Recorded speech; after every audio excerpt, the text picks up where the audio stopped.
है। चलो देखो इसमें गिवन क्या है। From the top of 7 metre height building, एक बिल्डिंग बना लो, ये इसकी सिंपल सी हाइट इतनी ले लेते हैं, कितनी 7 मीटर की है ना, ठीक है। The angle of elevation of the top, elevation के लिए elevation of the top of cable tower, elevation ऊपर रहेगा। हाँ, तो मैं क्या करता हूँ थोड़ा सा, ये एलिवेशन 60 डिग्री का है, ये है ना 60 degree, and the angle of depression, ये यहाँ पे आएगा डिप्रेशन, ये वाला, ठीक है ना। ये कितने का है 45 का, 60 एंड इट्स फुट इज 45 पैर, ये आपको हो जाएगा 45 डिग्री। इसका नाम करिए ए बी सी डी और ई। 7 मीटर जब ये है तो ये दोनों इक्वल साइड के हैं। हाँ, थोड़ा छोटा बड़ा आपको दिख रहा होगा तो समझना है इक्वल ही। अब स्केल से मेजर करके बनाया नहीं ना, तो इसलिए थोड़ा छोटा बड़ा दिख रहा है।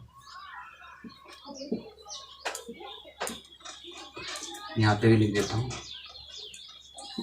7 मीटर। हमें जो टोटल निकालना लिखा ना determine the height of the tower, ये टोटल टावर है यहाँ से यहाँ तक, ये पूरा टावर है फाइंड करना,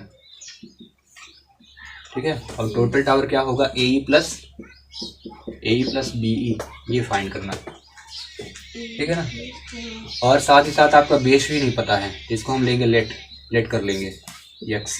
तो गिवन पहले लिख लो, लेट ही कर लेते हैं। Late the height of the tower, height of the tower dot A कहाँ से आएंगे? कैसे होगा वही तो नहीं मैं ये हाँ यही कर दिया ना, ये सी ही है, यहाँ पे सी ही है ना। इट्स ऑल राइट, इसका नाम नाम बताना चाहिए ना, पहले ही बोल देना चाहिए। ए बी सी डी, ठीक है, सी प्लस बी है। तो टोटल यहाँ पे ऐसे लिख लें, अगर बी सी इज इक्वल है, B C is equal C plus B, हमें बी सी की वैल्यू फाइंड करना है। इसको आप ऐसे भी लिख सकते हैं, B C is equal, B C निकालना, B C is equal C plus क्या हो जाएगा बी ई। अब आ गए समझे, ठीक है। Let the height of the tower B E B C, ठीक है। और such that B C is equal क्या होगा सी प्लस बी। तो इसको हमें टोटल निकालना है, तो बी ऑलरेडी हमें फाइंड है, हमें निकालना है सी ई। और सी ई निकालने के लिए हमें क्या चाहिए, अभी बेस चाहिए, डी की वैल्यू चाहिए। डी इज इक्वल क्या है ए बी है, तो ए बी फाइंड नहीं है, तो हमें ए बी निकालने, तो डी इक्वल होगा। तो सच दैट यहाँ लिखना, such that A D is equal B E is equal कितना 7 मीटर, ठीक है। और लिखोगे ए बी, बेस जो है A B is equal D is equal X metre, हमने लेट किया है। आ समझे, ठीक है। अब दो ट्राइंगल, एक ये है, एक ये। एंगल ऑफ डिप्रिसिएशन कितना है डी बी ए जो दिया है वो किया 45, ठीक है। तो in triangle D B A, angle D B A is equal 45, ठीक है। देखो सही है ना, ऑब्जर्व हो रहा है, ठीक है। तो देन अब देखो गिवन क्या क्या है, ये आपको परपेंडिकुलर है और ये क्या है बेस है। तो जब परपेंडिकुलर बेस होता है तो क्या लेते हैं हम 10, तो यहाँ लिखेंगे 10 theta is equal 10 theta is equal A D upon क्या हो जाएगा A D upon A B. Theta की वैल्यू कितनी है 45, और ए डी की वैल्यू कितनी है 7, और ए बी की वैल्यू कितनी है x। 45 10 45 इज इक्वल 1, अभी चल जाएगा ना 7 अपॉन x, क्रॉस मल्टीप्लाई करें तो x इज इक्वल क्या होगा 7 metre. This is the value of x। Observe हो रहा है इतना, ठीक है। इसके बाद क्या करेंगे सच दैट लिखेंगे, क्योंकि ये और ये इक्वल है ना, तो D E is equal to A B is equal to कितना 7 मीटर। आ कितना समझे। अब ऊपर वाले ट्राइंगल को सॉल्व करते इसको।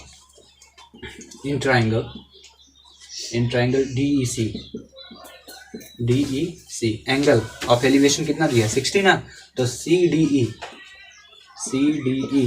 इज इक्वल कितना 60 डिग्री। ध्यान रखना ये बीच में ही आना चाहिए, जो देखो डी 60 है ना, आगे पीछे ना हो। ई डी सी कर सकते हो लेकिन डी रहे बीच में, ठीक है। फिर से ये क्या है परपेंडिकुलर, और ये क्या है, बेस। सी नहीं पता हमें, तो लिखेंगे हम tan theta is equal C upon D. आज समझ में, थीटा की वैल्यू कितनी है 60 डिग्री, और सी की वैल्यू कितनी है पता नहीं, इसे फाइंड करना है। और डी कितना है तो देख लो, ये हमने निकाला था ना डी 7 मीटर, तो 7 और इधर वैल्यू ऑफ 60 डिग्री। हाँ पेज पलट लिए थे ना, 7 क्रॉस मल्टीप्लाई करिए, सी ई इज इक्वल क्या हुआ 7√3 metre. Doubt doubt no doubt ना। तो देखो हमारे पास सी भी आ गया और सी के साथ साथ डी भी आ गया, यही चाहिए ना, सी ई और बी ई, तो बी ऑलरेडी हमारे पास था ना। हाँ। ठीक है, तो हम लिखेंगे then the height of the tower is equal to, क्या लिखेंगे बी सी, समझ में आया। और बी सी इज इक्वल क्या है, बी सी इज इक्वल क्या है C plus B, C plus B. C की वैल्यू कितनी है, सी है 7√3 मीटर, और बी की वैल्यू कितनी है, ये देखो पहले ही आया था ना 80 और बी 7, देन कॉमन वैल्यू कितनी है √3 + 1 मीटर। आया समझ में, यही आंसर है ना, completed. Very important question, exercise 9.1 का।